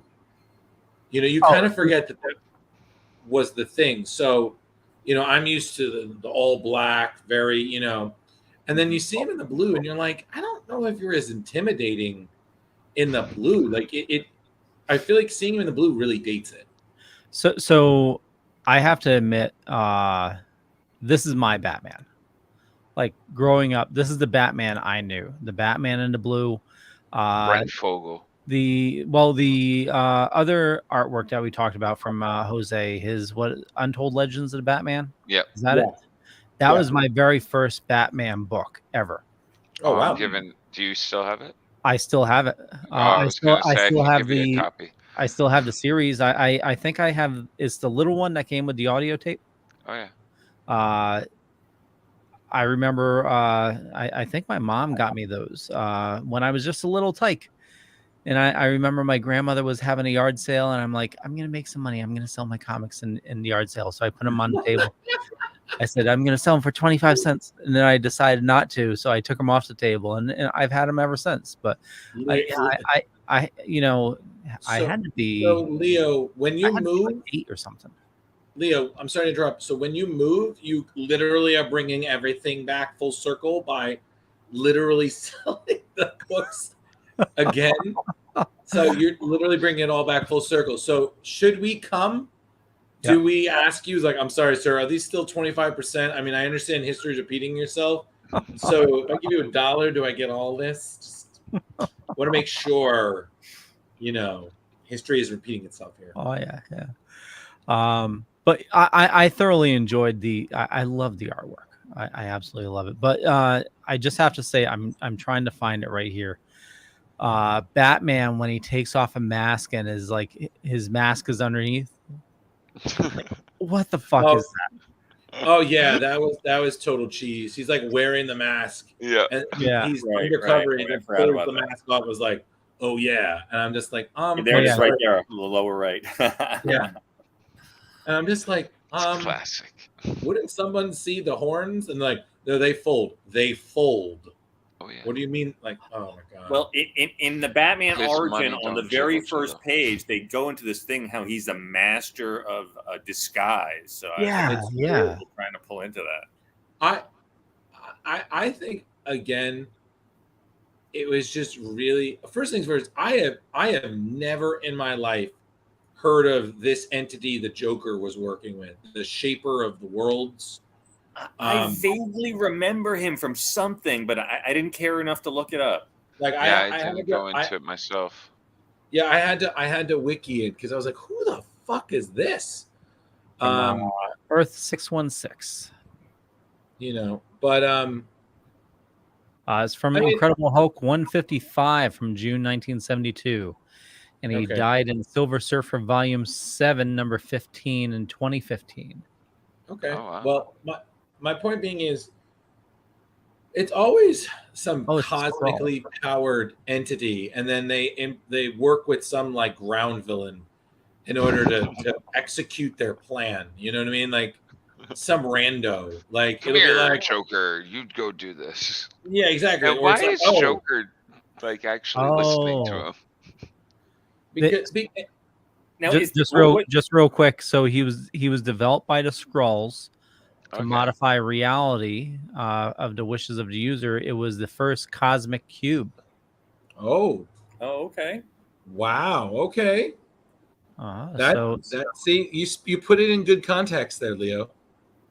Oh, thank you. But you know what also was interesting in this? I feel like this story foreshadowed a lot of things that ended up happening. Like, for instance, you know, you have Hulk about to break Batman's back. And he's talking about, you know, like, if I don't do this, you know, and then I'm thinking, like, when Bane shattered his back, you know, or when the Shaper gave Joker all these powers and he's using them to restore reality. I was like, in the 90s, they had the Emperor Joker storyline. Yeah, I was going to ask you, Drew, is this what came first, Emperor Joker or this? But I guess that I think this came first because Emperor Joker was a 90s book. Mm-hmm. That was in the 90s, I think. And that was different because he didn't have a cosmic scroll, cosmic cube. Right. He had tricked Mr. Mixaplix out of his powers. Right here where Batman kicks the Hulk to make him like suck in wind. I'm just like, it's a little ridiculous. Well, there's also the one right here on the lower left where he just kind of boxes his ears. Yeah. So to stop him from breaking his back. I mean, you know, it's one of those things. You know, is this the point where it's disbelief in the story? You just have to love this though. You got the Joker cheering him on, and just like. It is one of my favorite looks for the Joker too. That long trench coat and everything. Well, and that face is very classic. They don't do the longer face and chin, as they did in the '60s and '70s. So that's a real feeling, good throwback. And I have to say this: I've never seen more frowny faces in my life than I have in this story. Like, I feel like every once in a while I would just see the Joker just somebody help me get out of this. And I'm just like, you know, Oh shit! what was also nice is that the story was broken up into chapters. Like they had parts where it designated chapter 1, chapter 2, chapter 3. I was like, it felt to me less of like a comic. It was more like an illustrated book. It's when I took my smoke breaks. I was like, oh, perfect. Gotta prepare for this. Yeah, this was well crafted. Even like having Alfred, Bruce and Alfred having like these little convos, and Alfred's thought process about, hey, I got to keep him calm. He's the Hulk. Right. Like that's the great part. Like everybody knows about each other. Like nobody's confused that like the Hulk, when he gets angry, is a problem. Yeah. But no, I mean, like I said, it's really funny reading earlier crossovers events because they're so different than crossover events now. Like bigger crossover events, it's always like, oh, there's a tear in the reality. There's always they meet, they're not sure if they're the enemy or not. There's going to be a fight. So there's going to be some sort of fight. They're going to find a mutual enemy. They're going to work together. They may not like it. There might be some bickering, little drama. Either they love each other or they go back home and was like, that guy was a fucking yutz. Yeah. I realize it's supposed to be a smaller on an epic level type magnitude, but I gotta say I enjoyed this story as much as I enjoyed JLA Avengers. Yeah, and you got to agree that scope of JLA Avengers was far bigger. Yeah, absolutely. But that's what I'm saying. But I mean, it was still fun. You still had the interactions of the two different worlds. This made it more seamless, the merging of worlds, and Doc it was Samson, a great, enjoyable read. Yeah, that random Doc Samson cameo. Yeah. Like, if you guys need help, I can come over. I'm like, listen, if we want a replacement Hulk, okay, we call A-Bomb, okay? Like, and it's also another thing where they're having the moment where the Shaper creates their villains to fight. That reminded me of another scene from Spider-Man where Mysterio did that to both Peter and Miles. Sure. So there were a lot of parallels that I enjoyed because I was like, oh, that reminds me of this. That reminds me of that. I've also never seen Batman do so much leaping in one book. And he is very much an acrobat. Indeed, but even this moment here, I was like, look at this blind. This is like this Frankenstein. Like I'm Batman. Yeah. This is like Stan Lee if he was Daredevil. Right here, just hey, true believer. Hey, so Stan Lee was Batman all the time. Yeah, you never saw him in the same place at the same time. Yeah, again, but what, Rich, you're right. He just keeps pulling off his mask. He's still wearing. I was like, where do you hide your he's got horns? the Batman mask underneath again. I was like, you know what? He was wearing a hat this time, so I'm like. So what do you think that means that his little ear things fold over when he does the mask? I wouldn't be surprised. They're moldable, maybe. I mean, the disguises always have hair and stuff. So I always thought they were kind of like they were solid, so he could use them to charge into people and stab them. Maybe they were retractable. I thought they were like little antennas and stuff, so he could talk to like Alfred and stuff to bats. Or to bats. But in the end, again, it all moved really nicely. I enjoyed it. It very much felt to me that if my comic brain was like this story takes place in the same universe that you had the Superman versus Spider-Man crossover. That's that same world. Well, Jeremy, you had said to me behind the scenes that this felt like we were watching the Hulk TV show. Yeah. And I really feel like they did capture a fair amount of that vibe. I have to agree with you. When I was talking to Rich about it, I was just like, I really feel like I'm reading an episode. Like at the end, I was waiting for the He's walking lonely down. He's walking down the highway with a bag over his back. but this time it's I Batman love the walking down the artwork highway. in this, so like it is so good. Yeah. And this is no computers, people. Yeah, and this right here, the evolution of a cover. This is what we were talking about earlier with the notes. With I was like, wow, that seems kind of jerky to I put thought in it was there. douchey too, so that's so funny you mentioned it. I was like, oh, that seems like kind of like a dick move. I gotta redraw this thing 4 fucking times for a foot. Yeah, and then you guys put it or in the the end angle of the a book. knee or an elbow. Come on. Like, fuck you. But no, but this was a pretty solid read. Definitely. Honestly, if we're grading at crowbars, I would give this a 3.75, 4, to be quite honest. You know, like I said, it's not like I was like, oh my god, I was in love with it, but honestly, it was a nice, fun read. And sometimes that's what you just want in comics. They don't have to be, scholarly pursuits, but they don't have to be dumb, mindless stupidity. It can just be fun. A well-crafted story. Yeah, absolutely. Yeah, so I'm going to go slightly higher than you, Drew, but I'm going to give it a solid 4 1/4. Okay. I'm going to stay right with Drew at 4. Well, I'm going to stay with Velvet at a 4 1/4. Maybe a 4.33. You know, it's the artwork definitely had some style, and right when you said, it was like reading an episode of The Incredible Hulk, that hit me right there. You guys are spot on with that. It was a fun read. It was. It's the reason we read comic books. Yeah. So another successful episode, gentlemen, where we discussed 2 beautiful stories on the road to Terrificon as we are leaving in days, I tell you. Dude, it's already almost. Hold on, it might even be Wednesday. Oh no, it's only 10 o'clock. Yeah. Yeah. So we got 3 days. 2.5 days from travel, gentlemen. Thank you. I was just about to play that.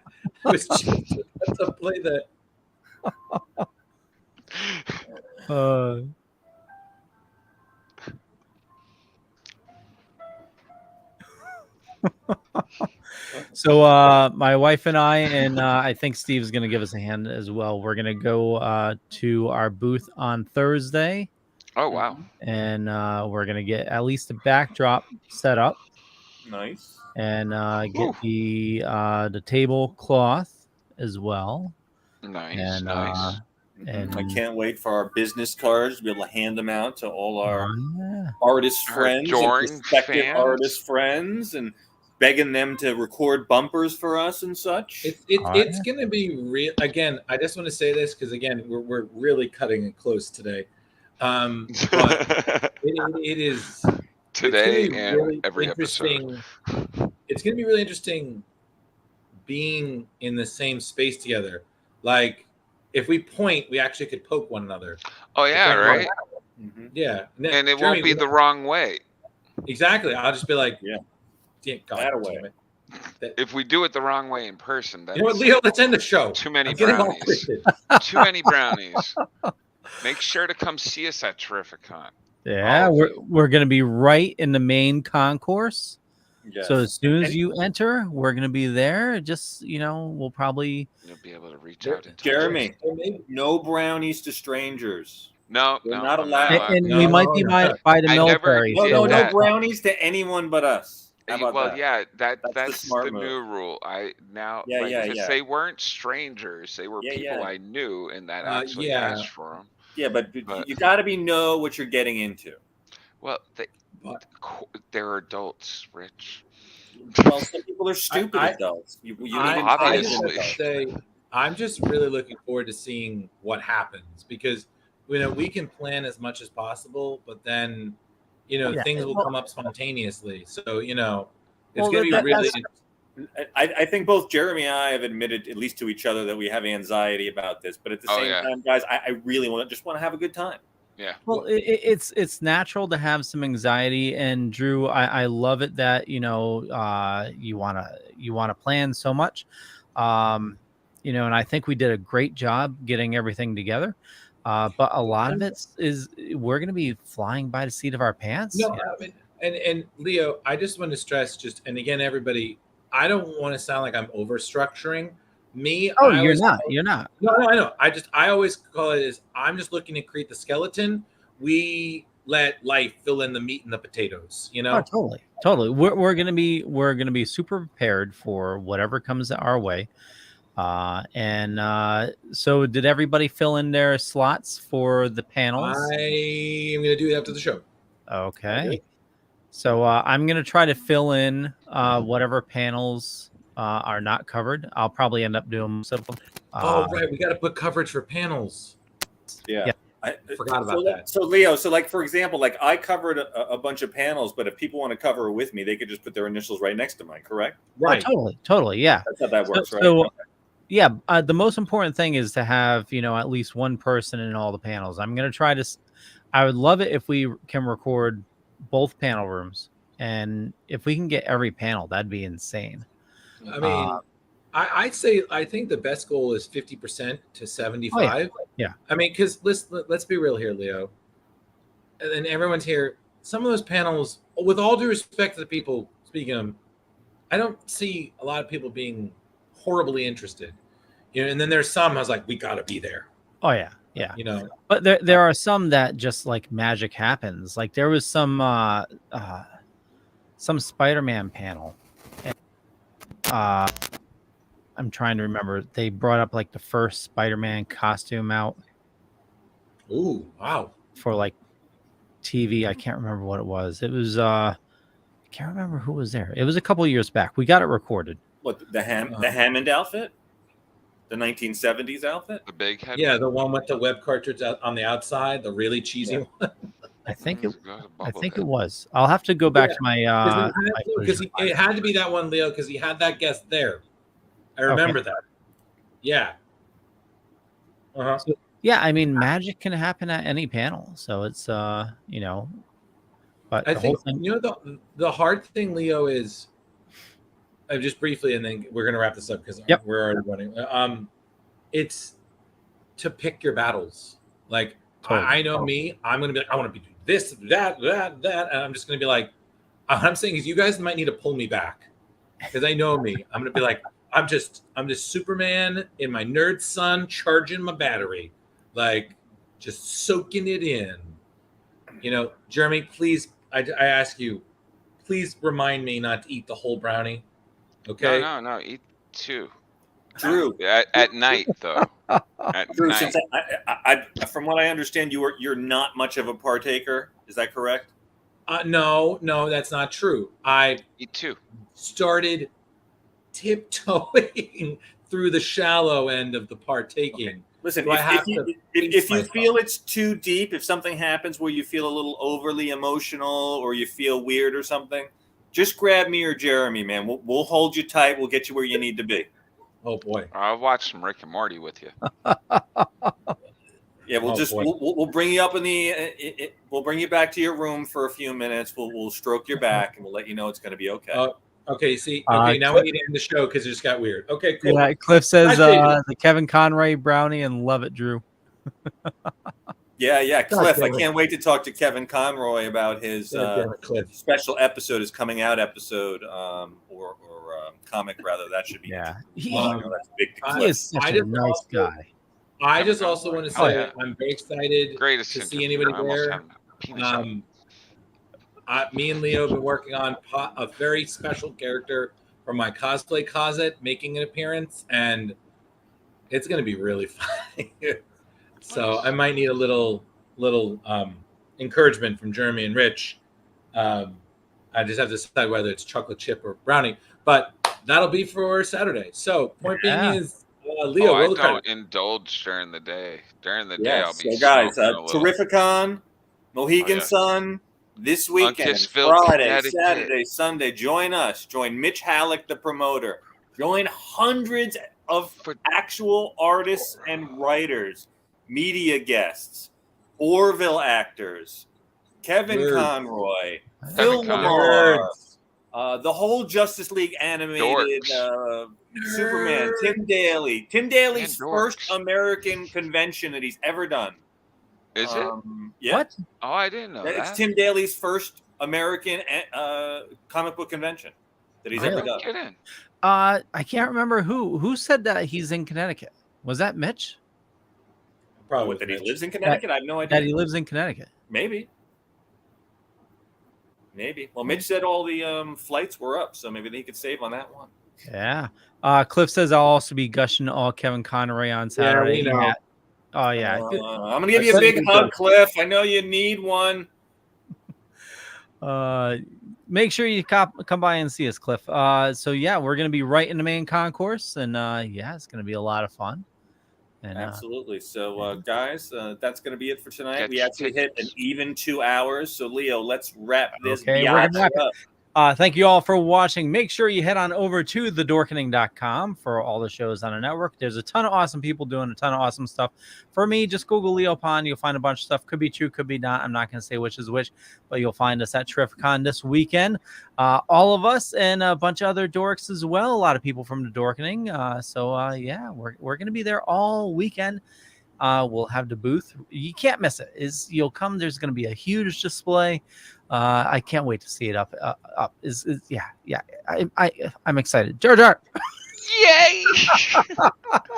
Leo is super excited. I can't wait. Terrificon this Friday. Everybody be there.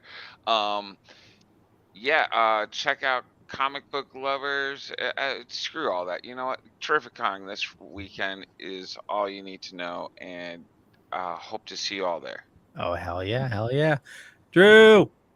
Hey, everybody. If you haven't already heard, we're going to be at Terrificon, and we're very excited. Really? We're super, seriously, Jeremy, it's going to be real. We're going to be super excited. There's going to be a lot happening. If you want proof that you met us, take a photo. Don't cost nothing. Yeah. The first one's free. Everything else, well, we'll talk. I do signatures for free, too. We're on various social media platforms. You've heard it all. You know where to find us. And seriously, support Terrificon. It's gonna be an awesome day, awesome weekend, and there's literally something for everybody. So, yeah, you might even see that. Oh hell yeah! Get out of here, both of you. I'm buying two of those. I'm buying 2 of those.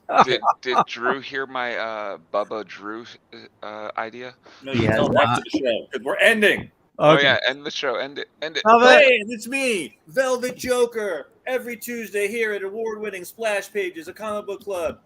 And yes, we are going to be at Terrificon. You can find me and bitch to me at Ghostbuster Man 1984.